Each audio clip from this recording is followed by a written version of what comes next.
Should politicians be allowed to hide behind a convention that privacy is to be respected where faith is concerned, and refuse to discuss it? Or should we question them about it? Now I'm conscious of not being American, but because the election is hanging over the whole world, I'm going to take the liberty of making a point about American election manners, and I expect I may find myself at odds with some people here. First, an uncontroversial observation: unlike in Britain, almost every politician in America has to do God, or at least thinks he has to do God on pain of almost certainly losing the election if he does not. The next point, which ought to be uncontroversial, is that the separation of church and state is quite rightly deeply woven into the DNA of America, unlike in Britain, where we have an established church, and we have bishops, 27 bishops as ex officio members of Parliament. The American Constitution, the First Amendment, states, "No religious test shall ever be required as a qualification of an public office or trust of the United States." But while it's of course right that any religious test should be imposed before a candidate is allowed to stand for election, that's very different than saying that voters are expected to ignore a candidate's religious beliefs when they're deciding whether to vote for him. That's where I part company, I think, from quite a lot of Americans. Discriminating against anybody's eligibility to stand for election goes right against the spirit of the American Constitution. Amazingly, however, in several states, atheists are barred by state law. In North Carolina, Article 6, Section 8, the following persons shall be disqualified for office. First, any person who shall deny the being of Almighty God. Arkansas, Article 19, Section 1, no person who denies the being of a god shall hold any office in the civil departments of the state, nor be competent to testify as a witness in any court. Maryland, Article 37, that no religious test ought ever to be required as a qualification for any office, other than a declaration of belief in the existence of God.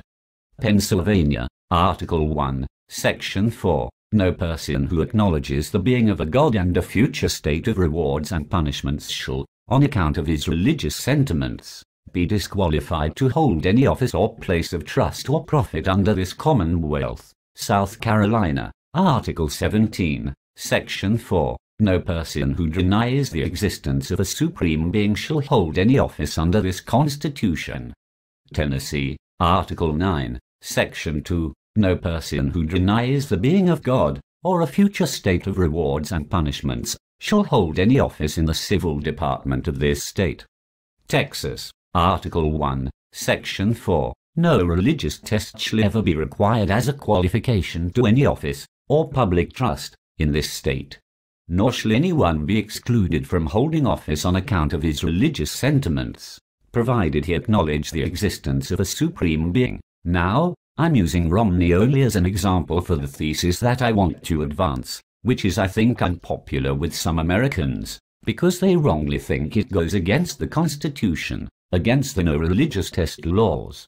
Whereas no religious test should be imposed when deciding whether a candidate's eligible, voters are entitled to take account of what a candidate is capable of believing, even if he doesn't let his beliefs interfere with his policies, as Kennedy vowed. By the same token, I think journalists should be free to ask candidates about their beliefs.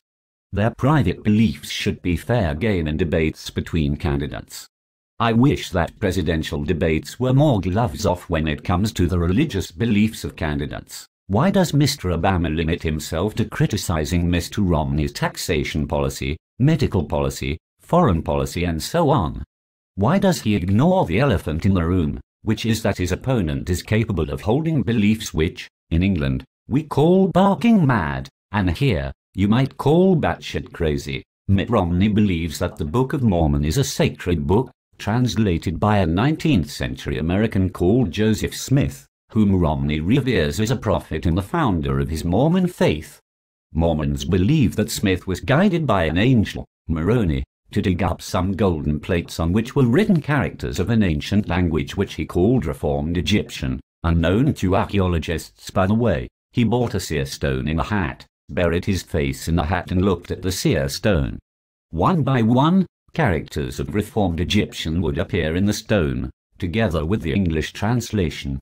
Smith would say the English word, which would be written down by a scribe sitting behind a curtain so he couldn't see what was going on.